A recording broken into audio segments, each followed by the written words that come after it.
सब्बपापस्स अकरणम् कुशलस्स उपसम्पदा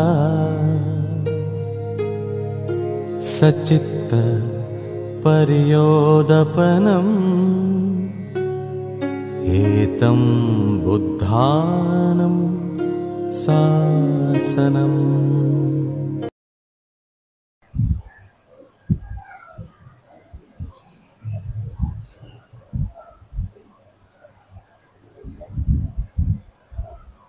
विश्ववंदनीय महाकारुणिक तथागत भगवान गौतम बुद्ध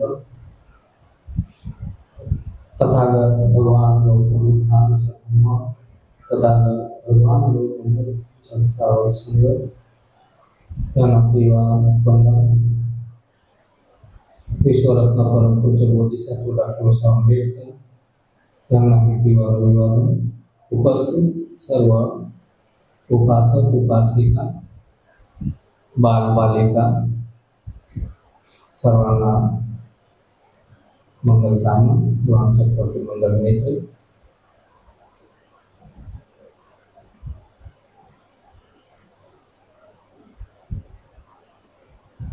तर आज आपण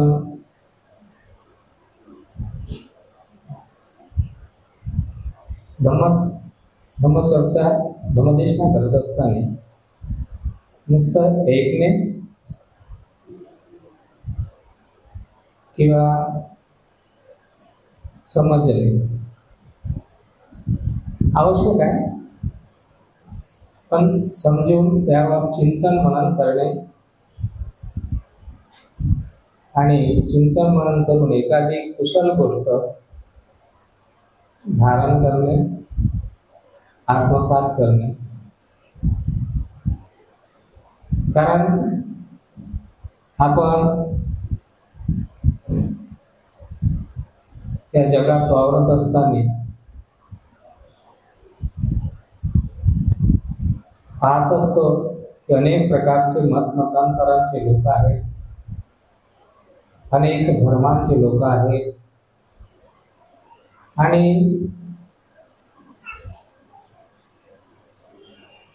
आपापल्या मताशी ते घट्ट चिकटून आहेत, आपापल्या धर्माशी ते कट्टरवादी आहेत। विश्वरत्न परमपूज्य बोधिसत्व डॉक्टर बाबासाहेब आंबेडकरांनी 14 ऑक्टोबर 1956 ला जेव्हा नागपूरच्या दीक्षाभूमीवर दीक्षा घेतली तेव्हा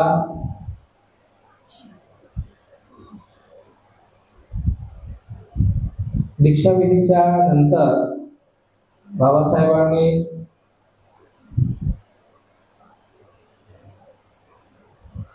धम्मदीक्षेच्या कार्यक्रमाबद्दल आणि त्या धर्माच्या भविष्यात प्रचार आणि प्रसाराबद्दल आणि या भारताला, संपूर्ण भारताला मी बौद्धमय करी अशा प्रकारची घोषणा केली होती। पण अवघ्या 2 महिन्याच्या आतच बाबा आपल्यातून निघून गेले आणि ती त्यांची भीम प्रतिज्ञा अजून पूर्ण झालेली नाही।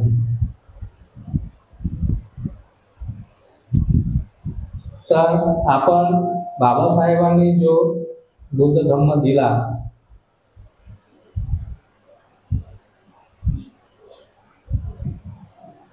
तो आपण त्रिशरण पंचशील वरती स्वीकारला,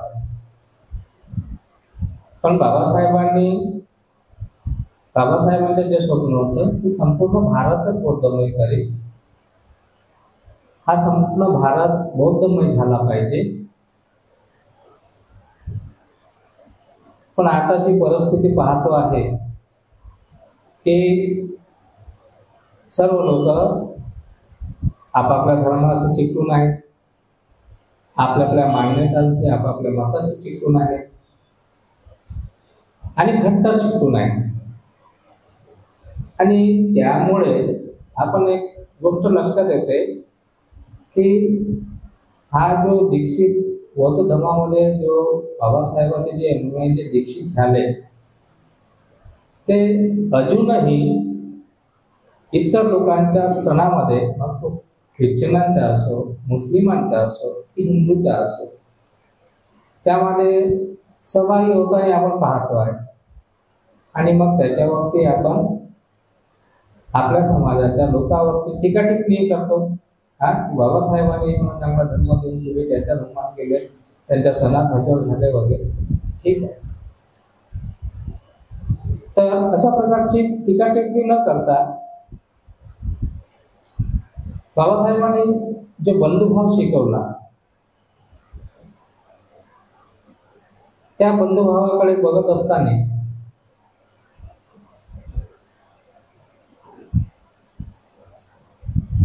आपण इतरांच्या मंदिरामध्ये जातो, इतरांच्या त्या देवपूजामध्ये जातो, अनेक प्रकारचे आता इकडे सुरू होतील पावसाळा, आता आषाढी पौर्णिमा संपल्यानंतर त्यांचे सण वगैरे दिवाळीपर्यंत चालत असतात, तर जात असतात. तर ते मतमतांतरामध्ये आहे. पण त्यांना जर कधी म्हटलं की एखाद्या हिंदूला म्हटलं की चला बौद्ध विहारामध्ये, तिथे चांगल्या विचाराची, चांगल्या तत्वांची चर्चा होत असते, जो माणसाला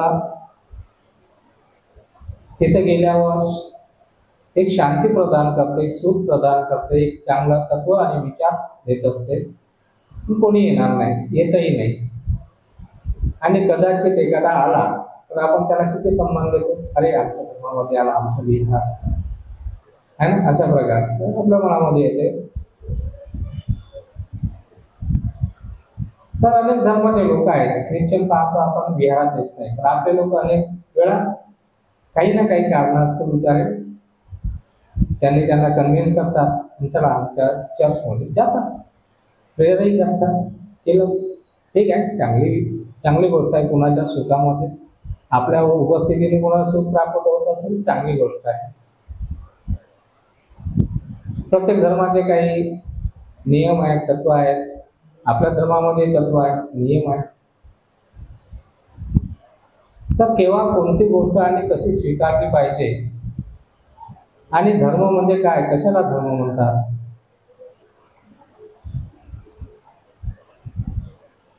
धर्माचे संप्रदायाचे जे झेंडे आहेत ते झेंडे लावले की कोणी घरावर लावतात, कोणी हातात घेऊन रस्त्यावर येतात, कोणी मंदिरमध्ये, कोणी वाऱ्यात, कुठेही जातात. त्याच्यावर ओळखत येते हा हिंदू धर्माचा, हा बौद्ध धर्माचा, हा मुस्लिम धर्माचा, हा शीख धर्माचा, हा अशा प्रकारे झेंड्यावरून त्या लोकांची ओळख होते.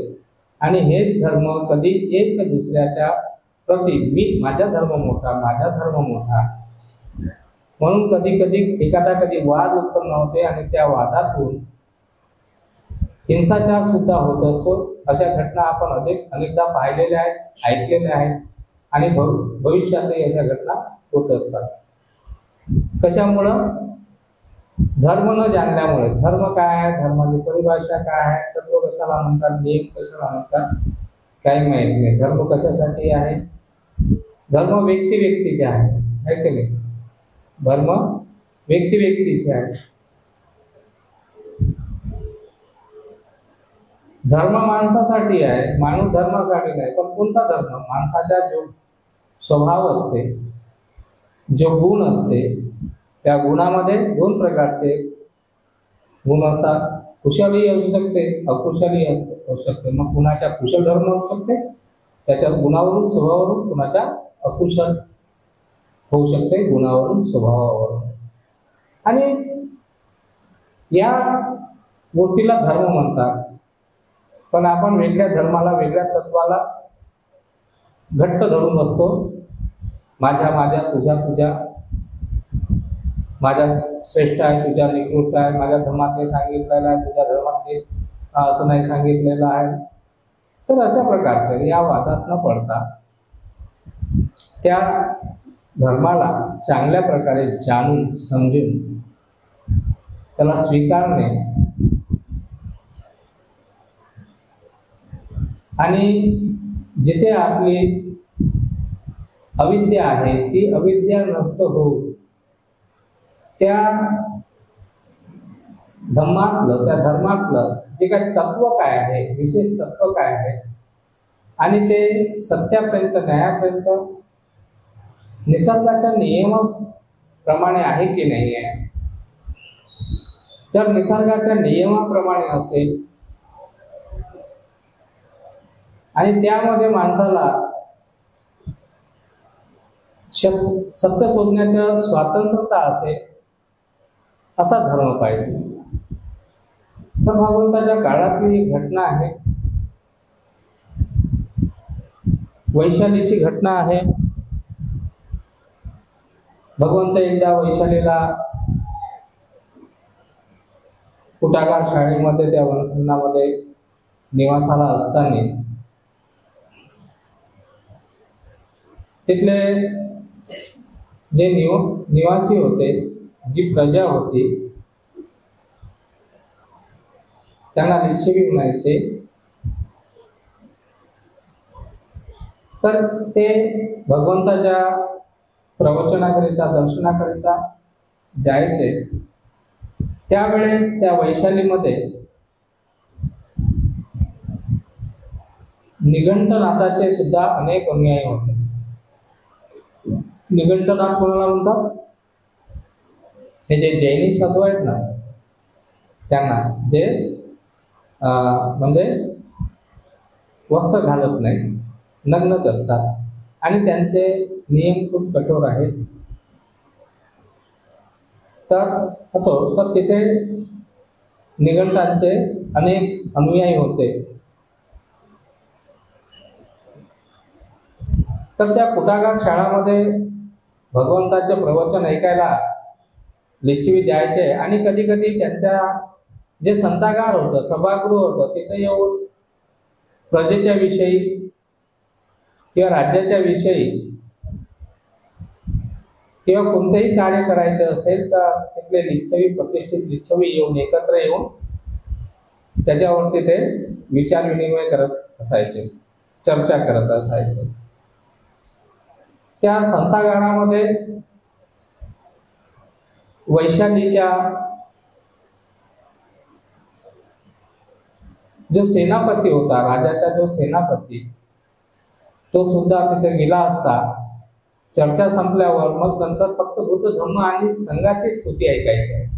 बुद्ध धम्म संघाच्या बद्दल चर्चा व्हायची, त्यांच्या सर्व स्तुतिगान करायचे, बुद्धांच्या विचारांच्या, त्यांच्या धर्मोपदेशांच्या, त्यांनी सांगितलेल्या धर्माच्या, संघांच्या प्रती आचरण, अनेक प्रकारे बुद्ध धर्माची संघाची प्रशंसा होत असायची.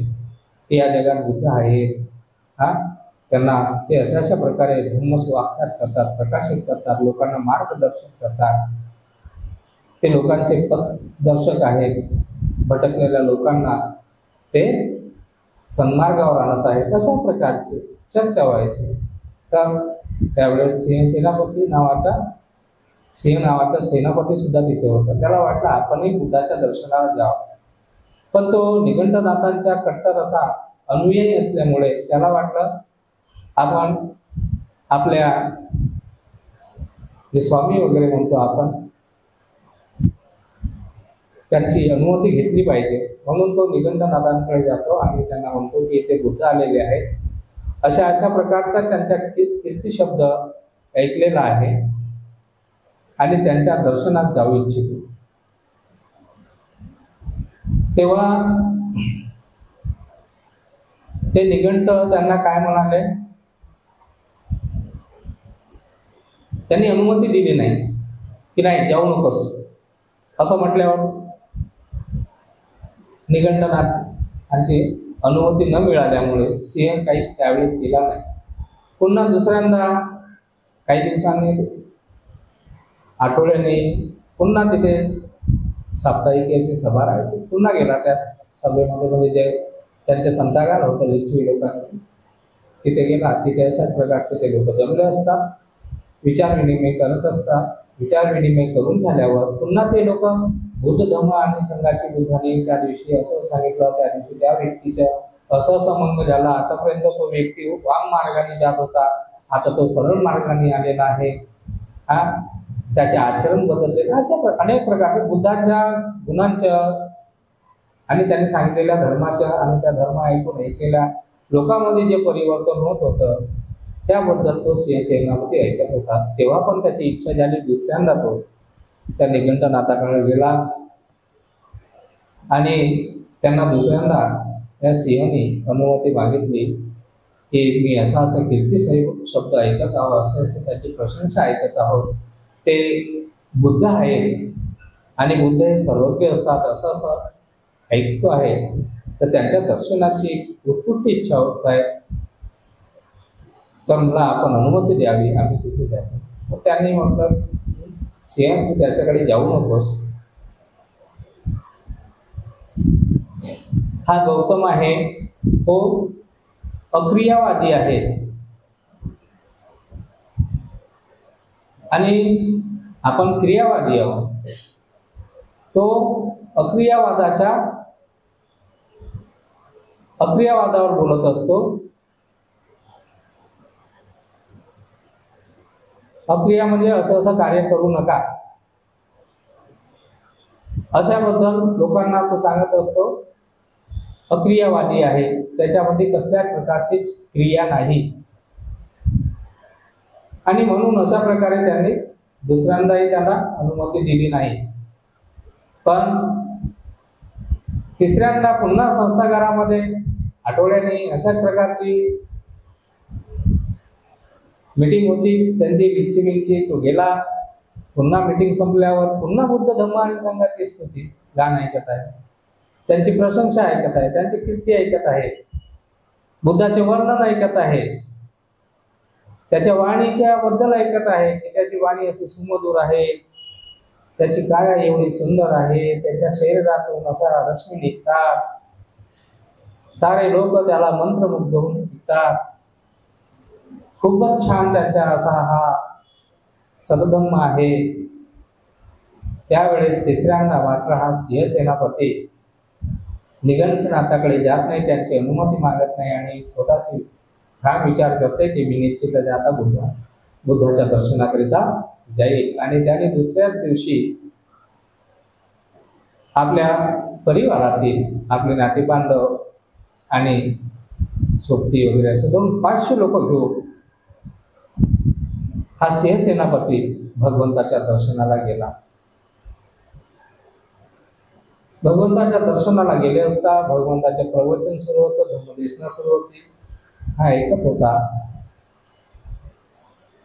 भगवंताची धम्मदेशना झाल्यावर तो भगवंताकडे गेला, भगवंताला वंदन केले, एका बाजूला बसला आणि दोन्ही हात जोडून भगवंताला म्हणाला, भगवंता आपला धर्म तर आपण एवढ्या सुंदर प्रकारे सांगताय, मी पहिल्यांदाच अशा प्रकारचा धर्म ऐकलेला आहे, मी खूप प्रसन्न झालेलो आहे. तरी पण भगवंता मी धन्य झालो आहे की आपलं दर्शन झालं, एवढे सुंदर विचार मला ऐकायला मिळाले जे कधी नाही ऐकलेले. पण भगवंता मी असं ऐकलं आहे की आपण अक्रियावादी आहात. भगवंत म्हणाला,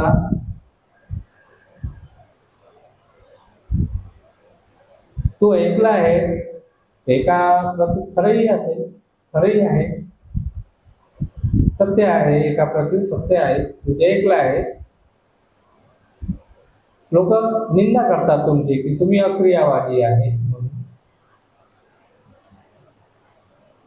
तर सेनापती सिंह तुझे ऐकलंय ना ते सत्य आहे. हो, मी अक्रियावादी आहे. अक्रियामध्ये हे कार्य करत नाही, तर मी काय करत नाही, मी कशाचा उपदेश, अक्रियावादाचा उपदेश देतो. तर मी लोकांना हा उपदेश देतो की जीव हिंसा करू नये, चोरी करू नये, चोरी कर्म करू नये, व्यभिचार माणसाने करू नये, खोटे बोलू नये, निंदा करू नये, वंचना करू नये, व्यर्थ बळबळ करू नये, कठोर बोलू नये, यासाठी मी अक्रियावादी आहे, हे करू देत नाही. काय जे दुश्चरित्र, जे काय दुश्चरित्र आहे, कायाने आपण जे काही कार्य करतो, जे वाईट असेल ते करू नये याची देशना देतो. म्हणून मी अक्रियावादी आहे. वाणीने वायफळ बळबळ निंदा निर्थक गोष्टी करू नये, चुगली चहाडी वंचना करू नये. अशा प्रकारे वाक म्हणजे वाणी, वाक दुश्चरित्र करू नये याकरिता मी अक्रियावादी आहे. आणि मनामध्ये जे वाईट विचार येतात, ज्या वाईट भावना येतात, त्यांना उत्तेजना देऊ नये. मनामध्ये असे विचार धारण करू नये, त्यांना उत्तेजना देऊ नये. या अर्थाने सुद्धा मी अक्रियावादी आहे.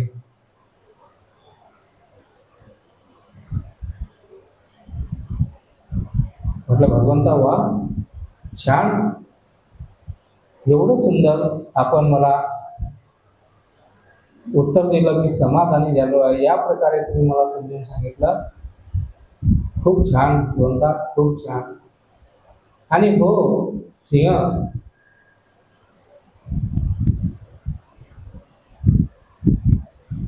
एका या अर्थाने मी क्रियावादी पण आहे असंही तुला कोणी म्हणतील तर ते खोटं मानू नये. हो, एका अर्थाने मी क्रियावादी सुद्धा आहे. तर काय, मी जीव हिंसा करत नाही किंवा जीव हिंसा न करण्याचा उपदेश देतो, मैत्रीचा उपदेश देतो, करुणेचा उपदेश देतो. म्हणून मी क्रियावादी सुद्धा आहे. चोरी न करण्याचा उपदेश देतो, दान देण्याचा उपदेश करतो. म्हणून मी क्रियावादी आहे. मी लोकांना व्यभिचार न करण्याचा उपदेश देतो, असं कृत्य न करण्याचा उपदेश देतो, वाईट कृत्य न करण्याचा उपदेश देतो. म्हणून मी क्रियावादी आहे.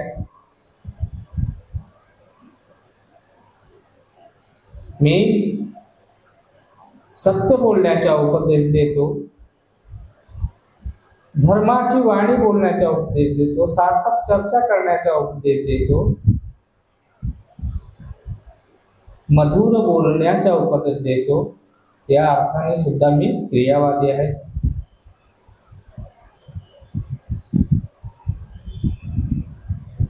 कायेने कोणतेही वाईट कर्म करू नये, जीव हत्या चोरी करू नये, व्यभिचार करू नये, अशा प्रकारे मी उपदेश देतो. म्हणून मी क्रियावादी आहे. वाणीने कुणाला फसवत नाही, कुणाला वाईट करण्यासाठी या वाणीने प्रवृत्त करत नाही, कुशल कर्म करण्यासाठी प्रवृत्त करतो. कुशल कर्माच्या कुशल वाणीची शिक्षा देतो. आणि म्हणून या प्रकारेही मी वाणी सुचरिता राखतो, म्हणजे वाणीने कुशल कर्म करतो. याकरिता मी क्रियावादी आहे. आणि माझ्या मनामध्ये राग लोभ द्वेष उत्पन्न झाला असता मी त्याचे प्रहार करतो, त्याला उत्पन्न होऊ देत नाही. मनाची समता राखतो, मनाची समता राखण्याचा उपदेश देतो. मनामध्ये कुशल भावना उत्पन्न करण्याचा उपदेश देतो, मनात कुशल भावना उत्पन्न करतो. या प्रकारे सुद्धा मी क्रियावादी आहे. तर तू याप्रमाणे मला क्रियावादी सुद्धा जाणू शकतेस. सिंहा, तुला कोणी कोणी असं म्हणतील की भगवंत उच्छेदवादी आहे. उच्छेदवादी म्हणजे सर्व गोष्टीचा नाश करून टाकायचा.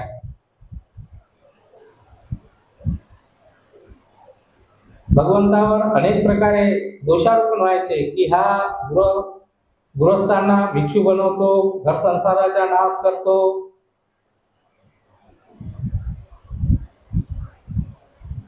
पुत्राला माता पित्याकडून साने दूर करतो, बायको मुलापासून दूर करतो, धनसंपत्तीपासून दूर करतो, सर्व इच्छा आसक्तीपासून दूर करतो. याच्या जीवनामध्ये काही रस नाही आणि तो दुसऱ्याच्या जीवनामध्ये अशाच प्रकारची भावना उत्पन्न करतो. अशा प्रकारचा सुद्धा लोक तुला म्हणतील की उच्छेदवादी आहे. तर भगवान बुद्ध म्हणतात, जर ते असं म्हणत असतील तर तेही सत्य आहे. कोण्या उद्देशाने मी उच्छेदवादी आहे? तर भगवान बुद्ध म्हणतात, जे दुःख मी जाणलं आहे, जे दुःखाचे जे कारण आहे, त्या कारणांना मी पाहिलं आहे. हे दुःख नष्ट होऊन पुन्हा दुःख उत्पन्न होऊ नये याकरिता मी ज्या कारणाने दुःख होते त्या कारणांना मी जाणलं आहे. ज्या मध्ये तृष्णा समावलेली आहे त्या तृष्णेला मी पाहिलं आहे आणि ते आपल्या मनामध्ये मी उत्पन्न होऊ देत नाही आणि इतरांनाही आपल्या मनामध्ये उत्पन्न न होऊ देण्यासाठी जो उपदेश देतो. जो राग आहे, जो द्वेष आहे, जो लोभ आहे, जे अज्ञान आहे, त्या अज्ञानामुळे अनेक प्रकारचे विषय वासना आहेत. अशा राग द्वेष लोभांचा मी उच्छेद केलेला आहे. उच्छेद करण्याची देशना देतो. या कारणाने सुद्धा मी उच्छेद, कुणी मला उच्छेदवादीही म्हणू शकतात. तेव्हा सेनापती एवढा प्रसन्न झाला की ज्याप्रमाणे माझे गुरु आचार्य, ज्यांना मी आपला स्वामी समजायचा, ज्यांची मी सेवा भक्ती करायचा, त्यांनीही या अगोदर मला कधी अशा प्रकारचा उपदेश दिला नाही. कुण्या दुसऱ्या पंथाच्या स्वामीकडे, व्यक्तीकडे जाऊ दिलं नाही. आणि एवढ्या चांगल्या प्रकारे भगवंताने आज मला माझ्या मनामध्ये असलेले जी दुविधा होती, जे अज्ञान होतं, तेथे प्रकाशाची ज्योत लावली आहे. आणि तो अति प्रसन्न झाला आणि भगवंताला दोन्ही हात जोडून भगवंताला म्हणाला, भगवंत, साधू साधू भगवान, आपण खूप चांगल्या प्रकारे मला समजावून सांगितलं, ज्याची मी कल्पनाही केली नव्हती की अशा प्रकारचं उत्तर मिळेल. मी धन्य आहे भगवान. तरी पण भगवान, माझ्या मनामध्ये एक प्रश्न उत्पन्न होत आहे आणि मी असं ऐकलं आहे की तथागत अहिंसावादी आहेत, अहिंसेचा उपदेश देतात.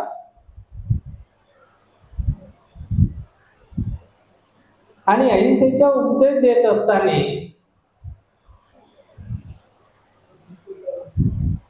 मी असं ऐकलं आहे की भगवंत अहिंसेचा उपदेश देतात, तरी पण भगवंता मी हेही ऐकलं आहे की हा भगवंत आपल्या भिक्षूंना, आपल्या शिष्यांना मांसाहार करण्याची अनुमती देतात. तर भगवंता अशा कारणामुळे ते या दोषापासून कसे मुक्त होतील? कारण मांसाहार तेव्हाच केला जातो जेव्हा एखाद्या पशुपक्ष्याची हत्या होत असते. मग त्यामध्ये खाणारेही सामील असतात, त्यांनाही दोष लागतो. आणि असा दोष युक्त चित्ताने खरंच भगवंता आपला हा भिक्षुसंघ वागत असतो का? तेव्हा भगवंत त्याला म्हणतात, ज्याच्या मनामध्ये मैत्री आहे, सर्व प्राणी मात्रांबद्दल मैत्री आहे, ज्यांच्या मनामध्ये करुणा आहे, ज्यांच्या मनामध्ये दया आहे, ज्यांची मैत्री भावना पूर्ण झालेली आहे, असा व्यक्ती जीव हत्येला प्रोत्साहन देत नाही, जीव हत्या करत नाही, त्याच्या चित्तामध्ये सुद्धा अशा प्रकारची भावना उत्पन्न होत नाही.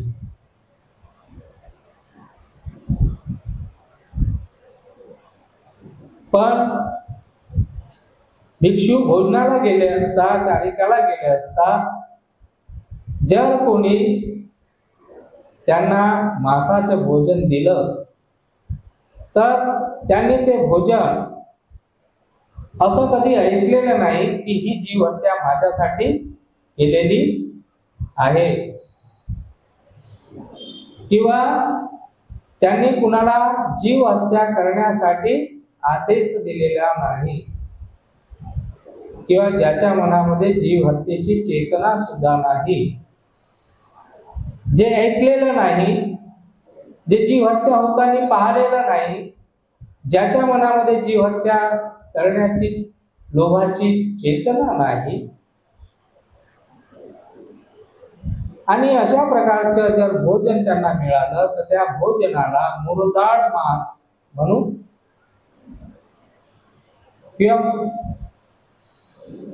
ज्यामध्ये आता जीव नाही त्याला मुरदाड मांस असं म्हटलं गेलं, अशा प्रकारच्या भोजनाची मी अनुमती देत असतो.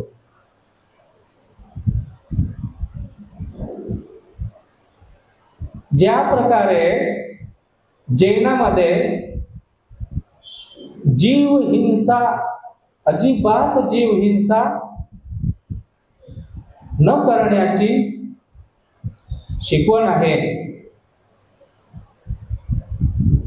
जैनामध्ये अजिबात जीव हिंसा करण्याची शिकवण आहे. तो तत्वच नाही तर नियम आहे. पण ब्राह्मणी समाजात मात्र जीवहिंसेची चेतना आहे. अनेक प्रकारचे यत्न करून त्यामध्ये अनेक पशुपक्ष्यांची बळी देत असतात. आताही आपण पाहतोय की हिंदू धर्मामध्ये अनेक ठिकाणी बकरे कोंबडे कापून त्याच्या बली देऊन त्यांच्या इष्ट देवतांची ते पूजा करत असतात. तर इकडे त्यांनी ताणून धरलेला आहे की अजिबात जीव हत्या करायची नाही, हा जैनांचा आहे. आणि हिंदू लोक म्हणण्यापेक्षा ब्राह्मणी जी व्यवस्था होती त्या काळची, ती यज्ञ करायची होती आणि त्या यज्ञामध्ये अनेक पशुपक्ष्यांच्या बळी दिल्या जात होतात आणि त्याचे मांस भक्षण केल्या जात होतं. लोभाच्या उद्देशाने. पण धम्मामध्ये त्याला मध्यम मार्गावर जी अहिंसा आहे बौद्ध धम्मामध्ये ती मध्यम मार्गावर सांगितलेली आहे. म्हणजे मध्यम मार्गावर कशी सांगितलेली आहे आणि त्याने तत्व आणि नियमामध्ये फरक सांगितलेला आहे. तत्व आणि नियम वेगळे वेगळे असतात. नियम असतात की ज्याचे उल्लंघन न करण्यासाठी आणि तत्व असतात व्यक्तिगत त्याला स्वातंत्र्य असते तसं कार्य करण्यासाठी. जीव हत्या करू नये किंवा करणे याचं त्याला काही तत्व असतं. पण बौद्ध धर्मामध्ये अहिंसेच्या वेगळ्याच प्रकारे बुद्धांनी सांगितलेलं आहे. आता जीव हिंसा कधी होते, केव्हा केली पाहिजे किंवा करू नये यावर भगवंतांनी अनेक प्रकारे त्याला उपदेश केला.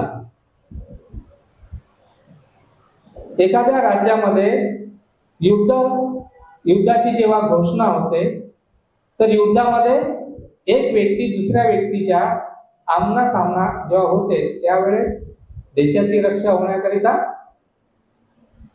जीव हत्या होत असते. ते एक तत्व असते. तिथे नियम लागू होत नाही. एखाद्याने असा घोर अपराध केलेला आहे की त्याला क्षमा करण्यासारखं काही नाही आणि भविष्यात त्याच्याकडून क्षमा केल्यावरही अशा प्रकारचे कृत्य होऊ शकते. म्हणून राजे लोक त्या काळात त्याला फाशीची किंवा जीवे मारण्याची सुद्धा हे होती. एखाद वेळा कधी कोणी शत्रू आपल्यावर आक्रमण करून येतो किंवा एखादा पशु पक्षी आपल्यावर आक्रमण करून येतो त्यावेळेस मनुष्य त्याला काय म्हणतो, आपली रक्षा करण्याकरिता कधी कधी त्याच्या हातून त्या प्रकारची तर ते जाणून बुजून नाही, मनामध्ये द्वेष नसताना, मनामध्ये लोभ नसताना अशा प्रकारचे ते तत्व आहेत. आणि हे तत्व भगवान बुद्धांनी यासाठी उपासक उपासिका किंवा भिक्षू भिक्षुनी यांना तत्वज्ञान दिलं.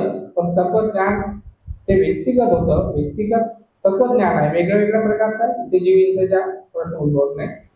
पण काही नियम आहेत. भगवंतांनी जे नियम दिले आहेत तर त्यांनी उपासकासाठी जसे नियम दिले आहेत, 5 पंचशील जे दिलं आहे ते उपासकासाठी नियम आहेत. आणि नियमाचे उल्लंघन केल्यावर माणूस दोषी होत असतो. पण तत्वाने वागणारे लोकही आहेत. वेगळ्या वेगळ्या तत्वाचे वेगळे वेगळे लोक आहेत. त्याच विषयावर वेगळ्या वेगळ्या मार्गाने जाणारे लोक आहेत. तर ते तत्व आणि नियमामध्ये फरक आहे. भिक्षूंसाठी भिक्षुणीसाठी नियम आहेत, गृहस्थांसाठी तत्व असतात काही. तर तत्व आणि नियमामध्ये फरक आहे. त्याची दोघांची सांगता एक सारखी नाही की तुम्ही या तत्वाची ओळख करताना या प्रकारचे व्हा. भिक्षूंसाठी ते अनेक म्हणजे नियम जे गोष्ट उल्लंघन करायची नाही तर नाही. उपासकांनी 5 शिलाचे उल्लंघन करायचे नाही तर नाही. पण भगवान बुद्धांनी अहिंसेबद्दल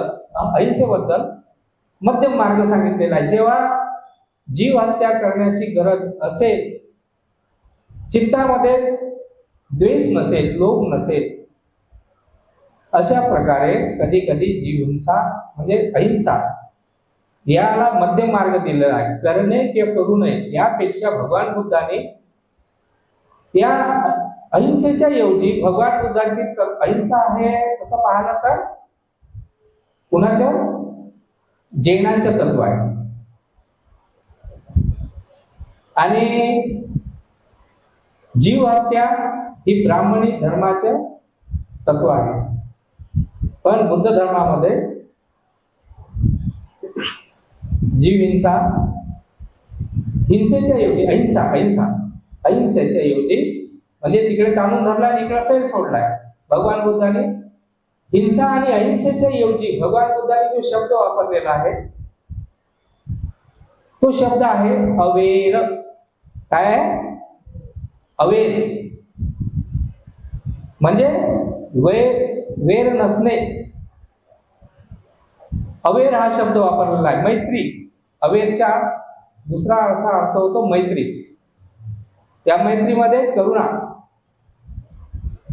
आणि अशा मैत्री करुणायुक्त चित्ताने जो या मैत्री करून चित्ताला आपल्या मनाशी धारण करते तेव्हा त्याच्यासाठी हिंसा किंवा अहिंसा या दोन्ही गोष्टी गुण होतात. म्हणून भगवान बुद्धाच्या जो अहिंसेवरचा जो विचार आहे तो मध्यम मार्ग आहे आणि तो आहे अवेर, मैत्री.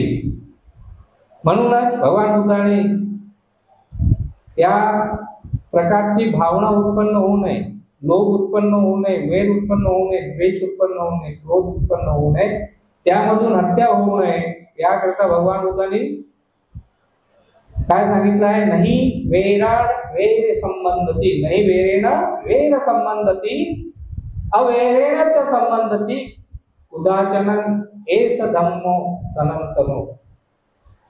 सनातन पुरातन धर्म आहे मैत्री, करुणा. तर भगवान बुद्धांचे जे तत्व आहे ते मैत्री आणि करुणेचे आहे. ताणून धरणारा धर्म नाही आणि सेल सोडणारा नाही, मध्यम मार्गावरती आहे. आणि या प्रकारेही भगवान बुद्धाने त्या सिंहाला समजवण्याचा प्रयत्न केला तेव्हा त्याला हिंसा आणि अहिंसेमधला फरक समजून आला आणि मग त्याने भगवान बुद्धाला ज्या प्रकारे त्यांनी ऐकलं होतं त्यांच्या दिगंतनाथांकडून जे त्यांच्या बुद्धांचा द्वेष करत होते, बुद्धाचं दर्शन सुद्धा त्याला घेऊ देत नव्हते, पण आज त्याच्या भगवंताचं दर्शन करून सांगितले आणि त्यानंतर भगवंताने हे सर्व सांगून पुन्हा सिंहाला उपदेश दिला, धर्मोपदेश दिला. ते ऐकून तर तो अति प्रसन्न झाला, शांत झाला आणि तो सरळ बुद्धाला शरण गेला. पहा, कुणाच्या अन्वये कुणाला शरण जाऊ शकते का? आता लोक धम्म ऐकत नाही, बुद्धाचं तत्व काय आहे ते समजून घेण्याचा प्रयत्न करत नाही. म्हणून कुठला हिंदू असेल, मुस्लिम असेल, जैनी असेल, शीख असेल, ते या धम्माकडे वळत नाही, कारण की ते त्यांना तत्व आणि नियमामध्ये अंतरच जाणवत नाही. सतधर्म काय आहे, सनातन धर्म काय आहे, पुरातन धर्म काय आहे, धर्म कशाला म्हटलं गेला आहे जाणत नाही. धर्म सांप्रदायिकताला, कट्टरवादाला त्याशी चिकटून बसलेले आहे. आणि भगवान बुद्ध धर्माची व्याख्या करत असताना काय, व्यक्तीच्या गुणधर्म, त्याचा स्वभाव याला धर्म म्हणतात. धर्म नावाची कोणती गोष्ट आहे ती व्यक्तिगत आहे, व्यक्तीची आहे धर्म. धर्म सांप्रदायिकता नाही, धर्म सार्वजनिक आहे, सार्वदेशिक आहे, सार्वकालिक आहे, नैसर्गिक आहे, परिवर्तनशील आहे, पुनर्तन आहे. पण आपण या सर्व चांगल्या गोष्टींना, चांगल्या तत्वांना सोडून दिलं. या भारतातल्या लोकांनी सुद्धा सोडून दिलं. ते तर पुण्य डॉक्टर बाबासाहेब आंबेडकरांनी की त्याने धर्म स्वीकारला आणि त्यांना मानणाऱ्या लोकांनी तो धर्म त्यांनी स्वीकारला बाबासाहेबांकडून. म्हणून आज हे तत्वज्ञान त्यांना मिळत आहे. धर्म म्हणजे काय? धर्म म्हणजे भगवान डॉक्टर बाबासाहेब सांगतात आपूची गोडी. आपूची कशावर गोडी म्हणजे भंग, जे माणसाला बेवशीत घेऊन जाते, नशेत घेऊन जाते, अज्ञानात घेऊन जाते. एखाद्या नशेडी खूप नशा झालेल्या व्यक्तीला त्याला काय समजणार? रस्ता काय, घर काय, बायको काय, मुलं काय, काय समजत नाही. ते दुसऱ्यांच्याही काही समजून घेत नाही. कुणाशी कसल्याही प्रकारचा वाद घालायला तयार होतात, जीव हत्या करायला तयार होतात, चुकली चाडी निंदा करणे, या प्रकारे दुसऱ्या धर्माची निंदा करणे म्हणजे धर्म नव्हे. बौद्ध हा काही धर्म नव्हे. बौद्ध हा भगवान बुद्धाचं तत्वज्ञान आहे. तो निसर्ग नियमावर आधारित आहे. माणसाचे गुणधर्म आहे त्याला धर्म म्हटलं गेला आहे. जो स्वभाव आहे त्याला धर्म म्हटलं गेला आहे. दोन प्रकारचे धर्म आहे, कुशल धर्म, अकुशल धर्म. त्या बुद्धांचे जे तत्वज्ञान आहे ते कुशलाचे आहे, कुशल प्रकारचे आहे, सुखाचे आहे, दुःखातून मुक्त करण्याचे आहे, सर्व लोकांसाठी समसमान आहे, एकासाठी वेगळं एकासाठी वेगळं असं नाही. आणि सेनापती हे सर्व ऐकून सेनापती म्हणाला, भगवंता मी धन्य झालो, मी आजपासनं बुद्ध धम्म आणि संघाला शरण येतो.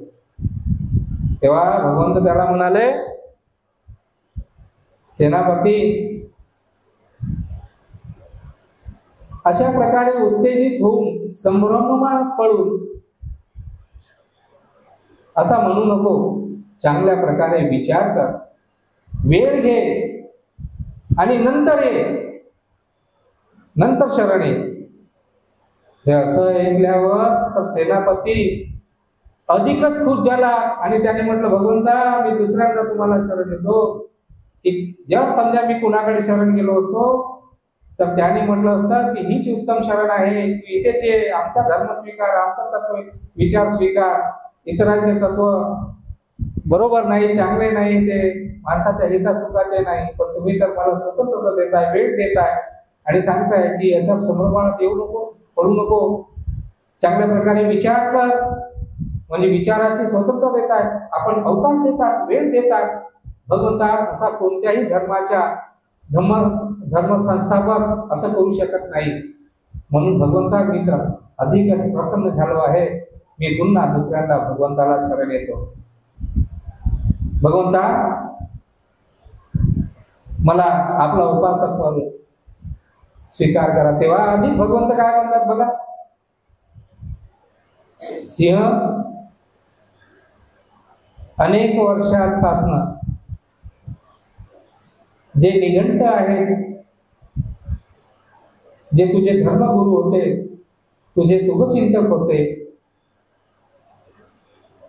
जे तुझे घर होतं ते त्यांच्यासाठी पाणपोळी सारखं होतं, तू त्यांना दान परिष्कार भोजन वस्त्र भेटत नव्हते, तर अशा प्रकारे तू त्यांची सेवा करत होता. पण जब तू इथे शरण आला तर त्यांचा आदर करायचा नाही, किंवा त्यांना दान द्यायचे नाही, किंवा त्यांचा आदर सत्कार करायचा नाही, अशा प्रकारचा तू विचार करू नकोस. तेही तुझ्या अनेक वर्षापासून तुझ्या कुळाचे ते कुटुंबाचे अनेक वर्षापासून ते म्हणजे तुम्ही त्यांचे अनुयायी होता, ते तुमच्या दानावरती तुमच्या पाणपोळीवरती ते जगत होते.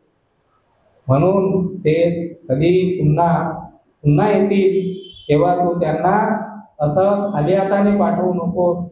त्यांना ज्या प्रकारे पहिले आदर सत्कार करत होतास, दान दक्षिणा करत होता, त्याचप्रमाणे पुढेही तुला करावं लागेल. तेव्हा तर तो एवढा प्रसन्न झाला की आम्ही ज्यांचे अनुयायी होतो ते सांगायचे की याचा धर्म ऐकू नको, याला दान देऊ नको, ते अशा प्रकारचे आहेत, ते लोकांचा नाश करणारे आहेत, ते अक्रियावादी आहेत. आणि पाहतो काय तर भगवंताचा एवढा प्रसन्न झाला. भगवंता मी तर आता खूपच प्रसन्न झालेलो आहे, आता मला आपण आज जीवन आपला शरणागत उपासक स्वीकार करा, मला आपल्या बुद्ध धम्म संघाच्या आजीवन उपासक ज्यांना मला उपासकाची धम्म दीक्षा द्या. आणि अशा प्रकारे भगवंताने त्याला 3 शरणामध्ये 5 शिलामध्ये काय धम्माची दीक्षा दिली. सिंह सेनापतीचं मंगल झालं, कल्याण झालं, सुपथावर आला, सुधर्मात आला आणि धर्माच्या गंगेत आला, परिशुद्ध झाला आणि त्या प्रकारे त्याने आपला उद्धार करून घेतला. भगवंताच्या वाणीने, त्यांच्या धर्मोपदेशाने सिंह सेनापतीचा उद्धार झाला. सिंह सेनापतीने तो धर्म आत्मसात केला, आपल्या जीवनात उतरवला, आपल्या जीवनाचं सोनं करून घेतलं, मंगल कल्याण करून घेतलं. त्याच प्रकारे आपणही आपल्या जीवनात धम्माला धारण करून चांगल्या प्रकारे धम्माला जाणून धम्म आचरणात येऊन या धम्माला आत्मसात करा, आपलं मंगल करा, आपलं कल्याण करा, अशा प्रकारची कामना करतो. आपल्या शब्दांना इथेच विराम देतो. भवतु सब मंगलम. रक्षन्तु सब देवता सब बुद्धानुभावेन सब धम्मानुभावेन सब संघानुभावेन सदा सुखी भवन्तु। सर्वांचं मंगल हो, सर्वांचं कल्याण हो, सर्वांची स्वस्ति हो, स्वस्ति हो, स्वस्ति हो।